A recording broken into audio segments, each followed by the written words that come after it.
पति, पत्नी और नौकरानी। शीतल और अभिमन्यु की शादी को 5 साल हो चुके थे, लेकिन अभी तक उनका कोई बच्चा नहीं हुआ था। इसकी वजह से शीतल और अभिमन्यु परेशान रहते थे, लेकिन उन दोनों से ज्यादा परेशान थी शीतल की सास, यानी अभिमन्यु की माँ जानकी देवी। जानकी देवी चाहती थी कि जल्दी से जल्दी उनकी गोद में पोता या पोती आ जाए, और इसीलिए वो अपनी बहू शीतल को लेकर एक दिन हॉस्पिटल पहुंची। डॉक्टर मैडम, जरा ठीक से चेक करके बताइए ना। कई बड़े बड़े डॉक्टर को दिखाया है, लेकिन मेरी बहू माँ ही नहीं बन पाती। मैंने शीतल को बहुत अच्छे से चेकअप किया है। देखिए, बात यह है कि शीतल के अंदर माँ बनने की कैपेसिटी नहीं है। ये आप क्या कह रही हैं डॉक्टर साहब? कोई तो इलाज होगा ना, कोई दवाई दे दीजिए। देखिए, कुछ प्रॉब्लम ऐसी होती है जिनका कोई ट्रीटमेंट नहीं होता। आई एम सॉरी टू से, लेकिन शीतल कभी माँ नहीं बन सकती, क्योंकि उसके यूट्रस में अंदर से ही कुछ प्रॉब्लम है। घर आने के बाद क्या हुआ माँ? कहाँ लेकर गई थी आप शीतल को? अरे कहाँ लेकर जाती, डॉक्टर मैडम के पास ले गई थी, लेकिन तेरी बीवी तो कभी माँ बन ही नहीं सकती। मम्मी जी, इसमें मेरी क्या गलती? अगर अंदर से कोई प्रॉब्लम है तो उसमें मैं भी कुछ नहीं कर सकती। जानती हूँ, ये बात डॉक्टर के मुंह से सुन चुकी हूँ। अब दोबारा मेरे सामने इस बात का गाना मत गा। अरे माँ, परेशान होने की जरूरत नहीं है, हम सोचते हैं ना कुछ। अरे क्या सोचेगा तू? जब डॉक्टर कह चुका है कि तेरी बीवी माँ नहीं बन सकती, तो बता क्या सोचेगा तू? कहाँ से लाएगा बच्चा? माँ, ये तो मैं भी नहीं जानता। अभिमन्यु, क्यों ना हम अनाथ आश्रम से एक बच्चा गोद ले आए? क्या फर्क पड़ता है बच्चा हमारा हो या गोद लिया हुआ? आई बड़ी बातें बनाने वाली। क्या फर्क पड़ता है? अरे क्यों फर्क नहीं पड़ता? मुझे इस वंश को आगे बढ़ाने के लिए मेरे बेटे का खून चाहिए, किसी दूसरे का नहीं। लेकिन माँ, आप जानती हैं कि ये अब पॉसिबल नहीं है। मैं कुछ नहीं जानती। मैं किसी पराये की औलाद को इस घर में अपना पोता या पोती बन के बढ़ता हुआ नहीं देख सकती। मेरा वंश मेरे बेटे के खून से ही आगे बढ़ेगा। लेकिन मम्मी जी, ऐसा कैसे हो पाएगा?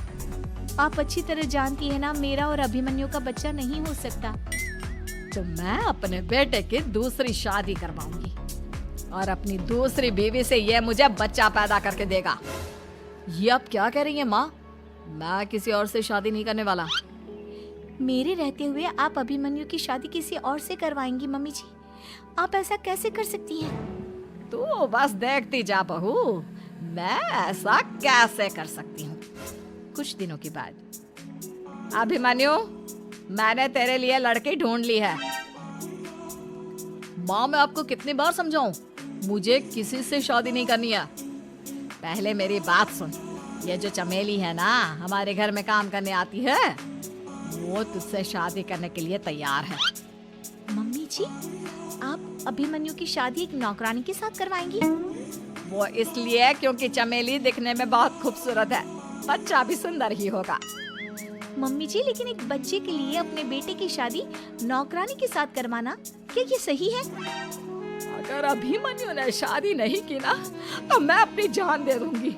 अब देख लो, अगर तुम्हें अपनी माँ की जान प्यारी है तो तुम्हें इस नौकरानी के साथ शादी करनी ही होगी। इस तरह जानकी देवी अपने बेटे अभिमन्यु की शादी नौकरानी चमेली के साथ करवा देती है। कुछ दिनों के बाद, नौकरानी से मालकिन बन के तो मजा आ गया। अब तो मैं इस घर की मालकिन हूँ। देखो, अपने आप को ज्यादा मालकिन समझने की कोशिश मत करो। एक बार तुम्हारा और अभिमन्यु का बच्चा इस दुनिया में आ जाए, उसके बाद तुम इस घर से हमेशा के लिए चली जाना।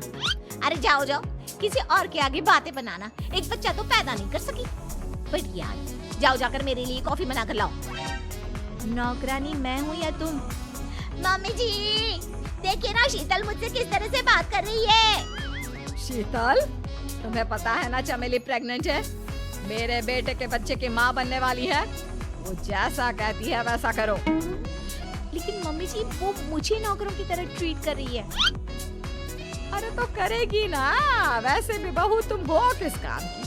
एक बच्चा तो पैदा नहीं कर सकती। जाओ अब घर के सारे काम करो और चमेली को आराम करने दो। थैंक यू मम्मी जी, भगवान आपका भला करे। आप नहीं होती तो मैं नौकरानी से महारानी कैसे बनती। देखो, तुम्हें जो चाहिए सब मिलेगा। खूब खाओ पियो मजे की जिंदगी जियो, लेकिन बस मुझे एक बच्चा पैदा करके दे दो। कुछ दिनों के बाद, मम्मी, बच्चे के लिए आपने मेरी शादी चमेली के साथ करवा तो दी, लेकिन दिन और रात का चैन मिट गया है। सारा दिन शीतल और चमेली की बहस चलती रहती है। अब शीतल को इस घर में रखने से क्या होगा? मैं तो कहती हूँ उसे घर से निकाल दो, है भी किस काम की। मैं ऐसा नहीं कर सकता माँ, वो मेरी पत्नी है, उससे बहुत प्यार करता हूँ मैं।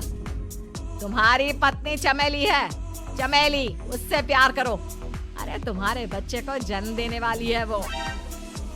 अभिमन्यु, मैं खुद ही इस घर से चली जाती हूँ। वैसे भी अपने ही घर में नौकरों की तरह रहकर परेशान हो चुकी हूँ। घर की नौकरानी मेरे ऊपर हुक्म चलाती है, वो तुम्हारी पत्नी बन चुकी है। अब मेरा इस घर में क्या काम?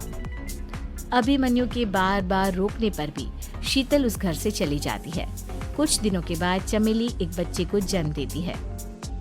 भगवान ने मेरी सुन ली, मेरे बेटे का घर भर गया, उसका अपना बच्चा इस दुनिया में आ गया। मम्मी जी, बच्चे को हाथ लगाने से पहले मेरी एक शर्त तो सुन लो।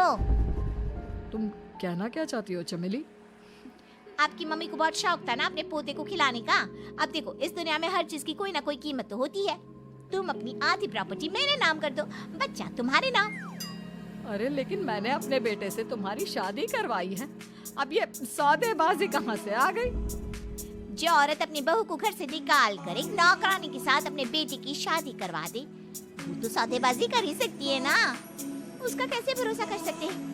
मुझे बस आप लोगों की प्रॉपर्टी चाहिए, तो उसके बाद ही बच्चे को आप हाथ लगा सकते हैं।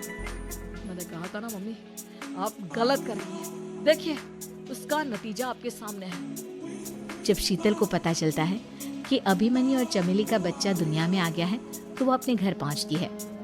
अभिमन्यु, कहाँ है आपका बच्चा? क्या मैं उसे देख सकती हूँ? कुछ भी मत पूछो शीतल, माँ की हुई एक गलती हम लोगों पर भारी पड़ रही है। वो नौकरानी अपनी औकात पर आ गई है और अब हमसे अपनी आधी प्रॉपर्टी मांग रही है, वो भी बच्चे के बदले में। एक बात कहूँ अभिमन्यु, आप उससे कुछ भी देने से मना कर दो। अरे कैसी बात कर रही हो? मेरे बेटे की औलाद है उसके पास, ऐसे कैसे मना कर दे?